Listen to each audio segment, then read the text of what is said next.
ഈ ഒരു അവസരത്തിൽ നമ്മുടെ കാണികളോട് ഒരു മെസ്സേജ് കൊടുക്കാൻ 2 വാക്ക് പറയാമോ? നമ്മുടെ നാട്ടിൽ എപ്പോഴും സന്തോഷവും സ്നേഹവും സൗഹൃദവും നിലനിൽക്കണം. എങ്കിൽ മാത്രമാണ് മനുഷ്യന് ഇവിടെ ജീവിക്കാൻ കഴിയുള്ളൂ. മനുഷ്യൻ അടിസ്ഥാനപരമായി ഒന്നാണ്. എല്ലാ മനുഷ്യരും ഒന്നാണ് അടിസ്ഥാനപരമായിട്ട്. ഓരോരുത്തരുടെയും ശരീരത്തിലെ ഞരമ്പുകളിൽ ഓടുന്ന രക്തം, അതിൻ്റെ നിറം ഒന്നാണ്. അതുപോലെ അവരുടെ വികാര വിചാരങ്ങൾ, ആഗ്രഹങ്ങൾ, അഭിലാഷങ്ങൾ അതെല്ലാം അടിസ്ഥാനപരമായിട്ടൊന്നാണ്. അതുകൊണ്ട് തന്നെ മതവും ജാതിയും എല്ലാം പിന്നീടുണ്ടായി വരുന്നതാണ്. നമ്മൾ നേരത്തെ സൂചിപ്പിച്ചതുപോലെ, സുഹൃത്ത് സൂചിപ്പിച്ചതുപോലെ, അങ്ങോട്ടും ഇങ്ങോട്ടുള്ള കൊള്ളലും കൊടുക്കലും അത് നമ്മുടെ രാജ്യത്ത് ആവശ്യമാണ്. നമുക്ക് അറിയാം, 2018 തോന്നുന്നു ആ ദുരന്തമുണ്ടായപ്പോൾ, അതല്ല അതിനു മുമ്പുള്ള കവളപ്പാറ ദുരന്തമുണ്ടായപ്പോൾ അവിടെ ഒരു മസ്ജിദാണ് ഒരു പോസ്റ്റ്മോർട്ടം സെൻ്ററായിട്ട് ഉപയോഗപ്പെടുത്തിയത്. ഒരു മസ്ജിദ് തന്നെ വിട്ടുകൊടുത്തു. ആ പള്ളിയിൽ വെച്ചാണ് ഓരോ ശവങ്ങളും ഓരോ മയ്യത്തുകളും ഡോക്ടർമാർ പോസ്റ്റ്മോർട്ടം ചെയ്തത്. ആ വാർത്തകളൊക്കെ നമ്മൾ കണ്ടതാണ്. അപ്പോൾ ഇന്ത്യ രാജ്യം എന്ന് പറയുന്നത് ഏറ്റവും അത്ഭുതകരമായൊരു രാജ്യമാണ്. മറ്റൊരു രാജ്യത്തുമില്ലാത്ത വളരെയധികം അത്ഭുതകരമായ കാര്യങ്ങൾ നടക്കുന്ന ഒരു രാജ്യമാണ്. കാരണം വിവിധ മതസ്ഥർ, വിവിധ വിശ്വാസക്കാർ, വിവിധങ്ങളായ ആശയങ്ങൾ പേറുന്നവർ, അവരെല്ലാവരും ഒരു അമ്മ പെറ്റ മക്കളെപ്പോലെ ജീവിക്കുന്നു. അവർക്കൊക്കെ അവരുടേതായ വിശ്വാസങ്ങളുണ്ടാകും. പക്ഷേ ആ വിശ്വാസങ്ങളൊക്കെ ഉള്ളിൽ വെച്ചുകൊണ്ട് പരസ്പരം സഹകരിക്കാവുന്ന എല്ലാ മേഖലകളിലും സഹകരിച്ചുകൊണ്ടാണ് ഇന്ത്യയിലുള്ള ജനങ്ങൾ മുന്നോട്ട് പോകുന്നത്. അതാണ് ഇന്ത്യയുടെ ശക്തിയും ഇന്ത്യയുടെ കരുത്തും. നമുക്കറിയാം, നമ്മുടെ പൂർവികർ നമുക്ക് കാണിച്ചു തന്ന മാതൃകയും അതാണ്.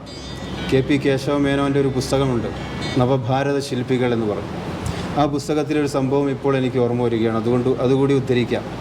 അതായത്, നമ്മുടെ രാജ്യത്തിൻ്റെ സ്വാതന്ത്ര്യത്തിന് വേണ്ടി ഹിന്ദുവും മുസൽമാനുമെല്ലാം തോളോട് തോൾ ചേർന്ന് പ്രവർത്തിച്ചു കൊണ്ടിരിക്കുന്ന സന്ദർഭത്തിൽ നമ്മുടെ ഫാദർ ഓഫ് നേഷൻ, നമ്മുടെ രാഷ്ട്രപിതാവ് മഹാത്മജിയും അതുപോലെ മൗലാന മുഹമ്മദ് അലി ജൗഹറും, മുഹമ്മദ് അലി ജിന്നല്ല, മുഹമ്മദ് അലി ജൗഹർ, മൗലാന മുഹമ്മദ് അലി ജൗഹർ എന്ന് പറഞ്ഞാൽ ചരിത്രത്തിൽ അദ്ദേഹത്തെ വിശേഷിപ്പിക്കുന്നത് തന്നെ സ്വാതന്ത്ര്യത്തിൻ്റെ പിതാവ് എന്നാണ്.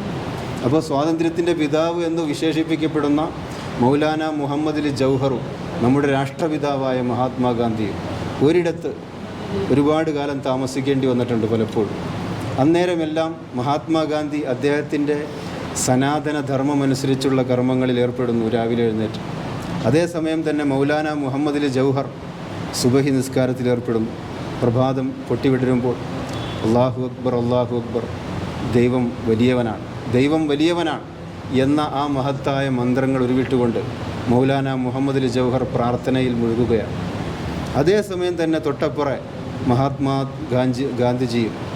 മഹാത്മാഗാന്ധിജിയും അതാ അദ്ദേഹത്തിൻ്റെ സനാതന ധർമ്മം അനുസരിച്ചുള്ള പ്രാർത്ഥനകളിൽ, രാമമന്ത്രങ്ങളിൽ ഒക്കെ ഏർപ്പെട്ടുകൊണ്ടിരിക്കുകയാണ്. ഇങ്ങനെയുള്ള നല്ല മാതൃകയാണ് നമ്മുടെ പൂർവികർ നമുക്ക് കൈമാറി തന്നത്.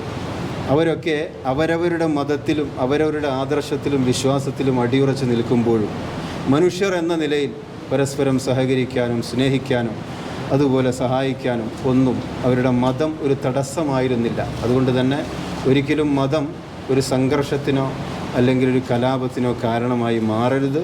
പരസ്പരം സ്നേഹിക്കാനും സഹകരിക്കാനുമുള്ള ഒരു മാർഗമായി തന്നെ നമ്മുടെ മതങ്ങളെല്ലാം നിലനിൽക്കണം എന്നാണ് നമ്മളെല്ലാവരും ആഗ്രഹിക്കേണ്ടതും അതാണ് നമ്മൾ ഇംപ്ലിമെൻ്റ് ചെയ്യേണ്ടതും എന്ന് ഈ സന്ദർഭത്തിൽ ഞാൻ ഓർമ്മപ്പെടുത്തുന്നു.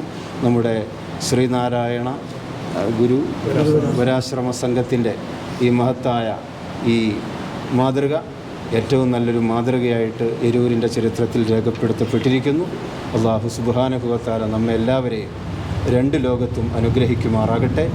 ദുനിയാവിലും മരണാനന്തരവും നമ്മെ എല്ലാവരെയും അല്ലാഹു അനുഗ്രഹിക്കുമാറാകട്ടെ. ആമീൻ ബിറഹ്മതിക യാ അർഹമർ റഹീമീൻ. അസ്സലാമു അലൈക്കും വറഹ്മത്തുള്ളാഹി. Peace be upon U.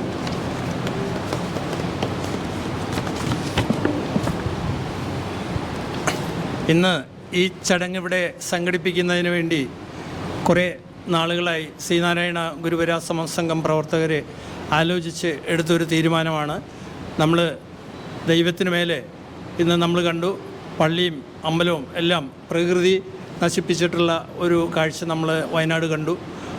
അതിക്കപ്പുറം വേറെ ഒന്നുമില്ല. അപ്പം നമ്മളെല്ലാവരും ഒത്തൊരുമയോടെ ജീവിക്കേണ്ട ഒരു കാലഘട്ടമാണിത്. ഈ കാലഘട്ടത്തിൽ നമ്മുടെ ആ സ്നേഹബന്ധങ്ങൾ ഒരുപാട് കാലം നിലനിൽക്കുന്നതിന് വേണ്ടിയും ആ ഒരു സൗഹൃദം നിലനിർത്തുന്നതിന് വേണ്ടിയും ശ്രീനാരായണ ഗുരുവരാസം സംഘം സംഘടിപ്പിച്ചിട്ടുള്ള ഈ പരിപാടി വളരെ വിജയപ്രദമായി നടത്താൻ ഞങ്ങൾക്ക് സാധിച്ചു. അതിലൊരുപാട് സന്തോഷിക്കുന്നു. നന്ദി, നമസ്കാരം.